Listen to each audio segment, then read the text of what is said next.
बहुत समय पहले भारतवर्ष में एक खुशहाल राज्य था जहां राजा वीर किशोर शासन करते थे। उनकी 3 रानियां थीं, लेकिन दुर्भाग्यवश किसी के भी संतान नहीं थी, जिससे राजा अत्यंत चिंतित रहते थे। एक दिन संतान प्राप्ति की इच्छा से राजा ने एक यज्ञ करने का निश्चय किया। उन्होंने कई ऋषि मुनियों, साधुओं और विद्वानों को आमंत्रित किया और विधि पूर्वक यज्ञ आरंभ किया। यज्ञ की पूर्णाहुति पर एक देवता प्रकट हुए।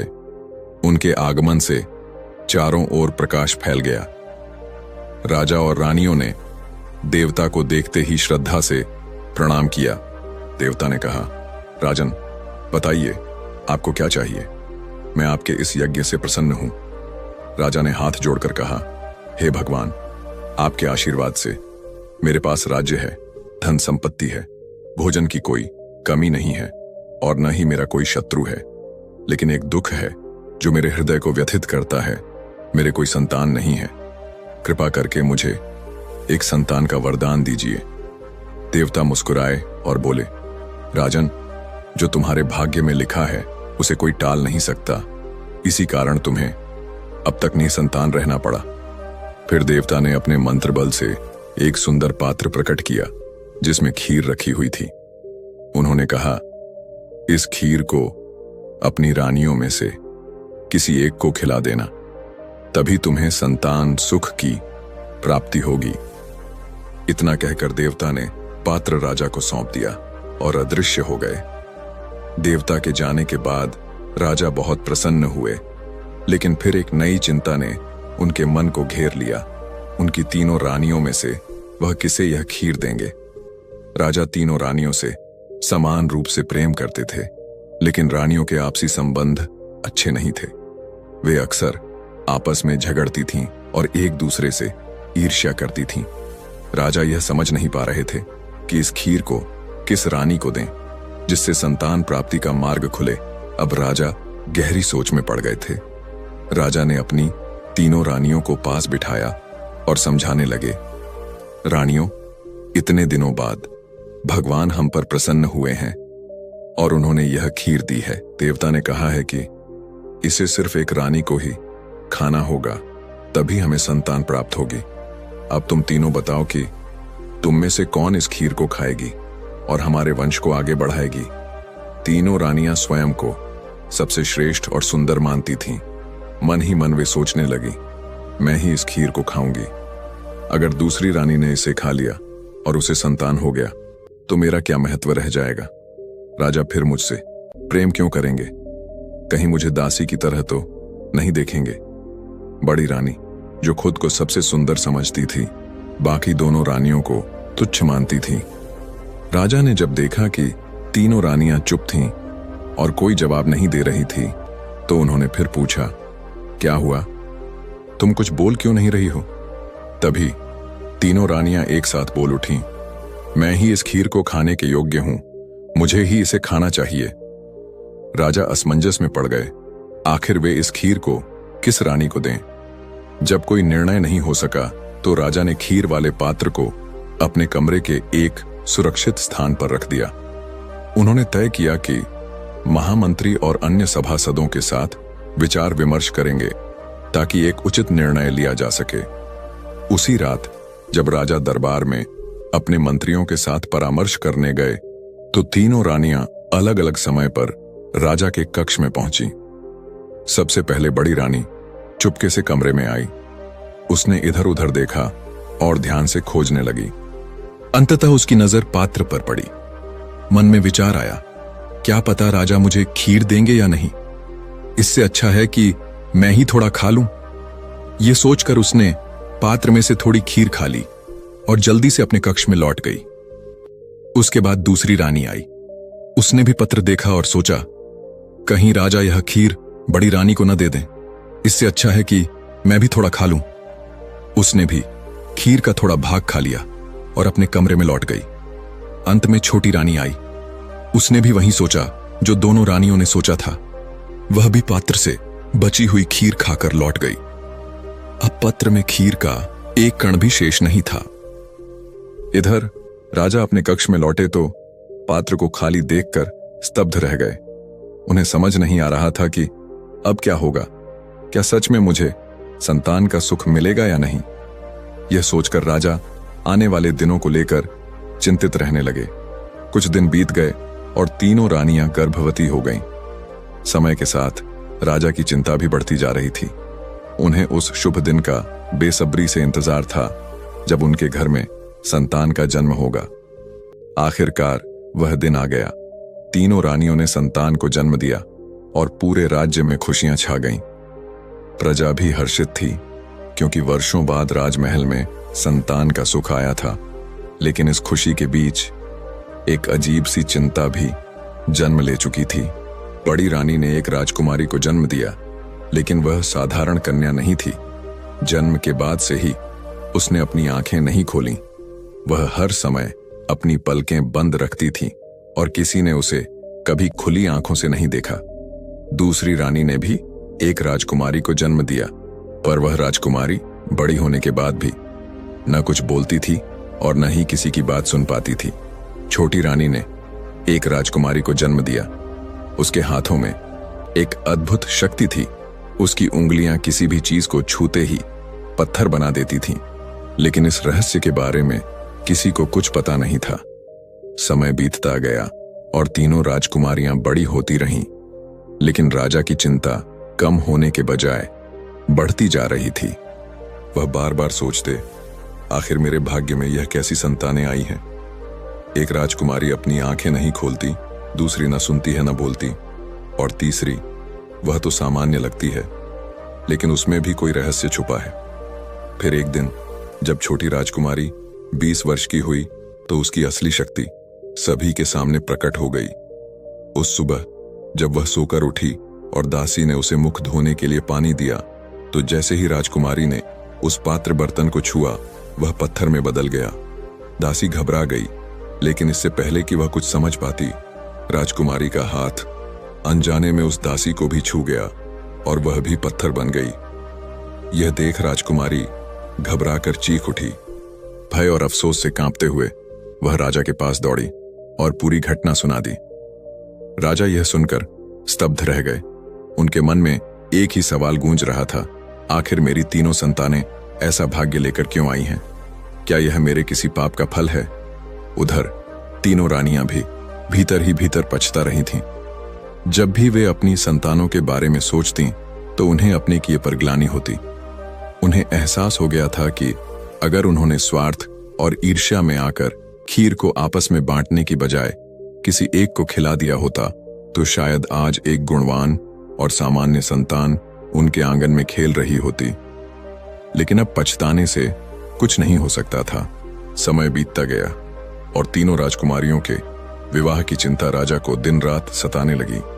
उन्होंने सभी पड़ोसी राज्यों में संदेश भेजा ताकि अपनी पुत्रियों के लिए योग्य वर ढूंढ सकें, पर एक बात राजा ने किसी को नहीं बताई, तीनों राजकुमारियों की असामान्य स्थिति। देखते ही देखते कई राज्यों के राजा और राजकुमार विवाह का प्रस्ताव लेकर राजमहल पहुंचे। भव्य सभा सजी और तीनों राजकुमारियों को दरबार में लाया गया। लेकिन जैसे ही राजकुमारों ने देखा कि बड़ी राजकुमारी ने आज तक अपनी आंखें नहीं खोली और दूसरी राजकुमारी न कुछ बोल सकती थी न सुन सकती थी, सभी हैरान रह गए। राजमहल में हलचल मच गई। राजा और राजकुमार कानाफूसी करने लगे। यह कैसी राजकुमारियां हैं? एक की आंखें नहीं खुलती और दूसरी तो बोल भी नहीं सकती। बहुतों ने क्रोधित होकर विवाह से इनकार कर दिया, पर जब उनकी नजर छोटी राजकुमारी पर पड़ी तो जैसे सारा माहौल बदल गया। उसकी सुंदरता ऐसी थी कि सब मंत्रमुग्ध हो गए। उसके अनुपम सौंदर्य ने वहां मौजूद कई राजकुमारों का मन मोह लिया। सभी उसी से विवाह करने की इच्छा जताने लगे। छोटी राजकुमारी के मन में अपनी बहनों के लिए सहानुभूति थी। वह भीतर ही भीतर अपने दोनों बहनें की अपमान को देखकर जल जाती थी। वो अपने बहनें को बहुत प्यार करती थी, इसलिए जब कोई राजकुमार उससे विवाह की इच्छा जताता तो वह अपने प्रतिशोध की आग में जल उठती। राजा ने विवाह से पहले प्रत्येक राजकुमार को राजकुमारी से मिलने की अनुमति दी। जब भी कोई राजकुमार या राजा महल की छत पर छोटी राजकुमारी से मिलने जाता तो वह जानबूझकर किसी बहाने से उन्हें छू लेती और देखते ही देखते वे पत्थर में बदल जाते। यह सिलसिला चलता रहा। एक के बाद एक कई राजा और राजकुमार पत्थर बन गए। राजा ने उन सभी पत्थरों को इकट्ठा करवाकर महल के एक गुप्त कक्ष में रखवा दिया। धीरे धीरे राज्य में यह बात फैलने लगी कि जो भी राजकुमार राजमहल में विवाह प्रस्ताव लेकर जाता है वह कभी लौटकर नहीं आता। लोगों के मन में अजीब अजीब सवाल उठने लगे। आखिर वे वहां से वापस क्यों नहीं आते? अगर विवाह नहीं हुआ तो फिर वे रुके क्यों हुए हैं? लेकिन कोई भी खुलकर कुछ पूछने की हिम्मत नहीं कर पाता। आखिर यह राजा का महल था और उसके पुत्रियों की बात थी। अब हाल यह हो गया कि न तो कोई नया विवाह प्रस्ताव आता, न ही कोई राजा या राजकुमार महल की ओर रुख करता। राजा, तीनों रानियां और स्वयं तीनों राजकुमारियां सभी अपने अपने मन में उलझे हुए थे। राजा की चिंता अब पहले से कहीं अधिक बढ़ चुकी थी। राजमहल में अब एक अजीब सी खामोशी छा गई थी। राजकुमारों के पत्थर बनने की खबर धीरे धीरे पूरे राज्य में फैल चुकी थी। कोई भी विवाह प्रस्ताव लेकर आने की हिम्मत नहीं कर रहा था। राजा वीर किशोर के चेहरे पर चिंता की गहरी लकीरें उभर आई थीं। तीनों रानियां भी अब अपनी संतानों के अजीब हालातों से घबराई हुई थीं। बड़ी रानी की राजकुमारी ने अब तक अपनी आंखें नहीं खोली थीं। दूसरी राजकुमारी सुनने और बोलने में असमर्थ थी और छोटी राजकुमारी, उसकी छुअन से ही लोग पत्थर बन जाते थे। राजा दिन रात एक ही सवाल में उलझे रहते। आखिर यह सब क्यों हो रहा है? क्या देवता का दिया हुआ वरदान वास्तव में श्राप बन गया? क्या खीर को 3 रानियों द्वारा खा लेना ही इस दुर्भाग्य का कारण है? एक रात जब महल के सभी लोग सो रहे थे, राजा चुपके से गुप्त कक्ष में गए, जहां उन सभी पत्थर बने राजकुमारों को रखा गया था। जैसे ही उन्होंने कमरे का दरवाजा खोला, भीतर एक ठंडा और अजीब सा सन्नाटा पसरा हुआ था। पत्थरों में बदले राजकुमार अपनी ही भाव भंगिमाओं में खड़े थे। कोई घुटनों के बल गिरने की मुद्रा में था, कोई हाथ जोड़कर प्रार्थना कर रहा था, तो कोई भय से आंखें फाड़े हुए था। राजा के मन में एक अजीब सा भय समा गया। उन्होंने कक्ष के चारों ओर ध्यान से देखा और उनके कदम एक पत्थर बने राजकुमार के पास ठिठक गए। उस राजकुमार की उंगलियां एक संकेत कर रही थीं। ऐसा लग रहा था जैसे वह किसी और इशारा कर रहा हो। राजा ने उसी दिशा में देखा। वहां एक दीवार थी जिस पर हल्की सी दरार उभरी हुई थी। जैसे ही उन्होंने दीवार पर हाथ फेरा, अचानक एक छिपा हुआ द्वार खुल गया। यह क्या है? राजा ने बुदबुदाते हुए भीतर झांका। द्वार के पीछे एक अंधेरी सुरंग थी। दीवारों पर पुराने प्रतीकों और अजीब लिपियों से कुछ लिखा हुआ था। राजा ने मशाल जलाई और सुरंग के भीतर प्रवेश कर गए। भीतर घना अंधेरा था और हवा में अजीब सी गंध थी, मानो वहां वर्षों से कोई रहस्य दफन हो। राजा धीरे धीरे आगे बढ़ते गए। कुछ दूर जाने के बाद एक विशाल कक्ष आया। उस कक्ष के बीचों बीच एक प्राचीन पत्थर की वेदी थी, जिसके ऊपर एक सुनहरी तश्तरी रखी हुई थी। राजा ने जैसे ही उसे छुआ, वह तश्तरी स्वतः ही घूमने लगी और उसके भीतर रखी एक वस्तु चमक उठी, एक काले रंग का मोती। उस मोती के चारों ओर एक मंत्र खुदा हुआ था, जिसने लोभ किया उसकी संतति दुख भोगेगी। 3 भागों में बंटी किस्मत 3 श्रापों की जननी बनेगी। राजा के रोंगटे खड़े हो गए। वह समझ गए कि यह सब देवता के वरदान के साथ छिपा श्राप था, जो तीनों रानियों के लालच की वजह से उनके बच्चों पर आ पड़ा था। अगली सुबह राजा ने महामंत्री को बुलाकर पूरी बात बताई।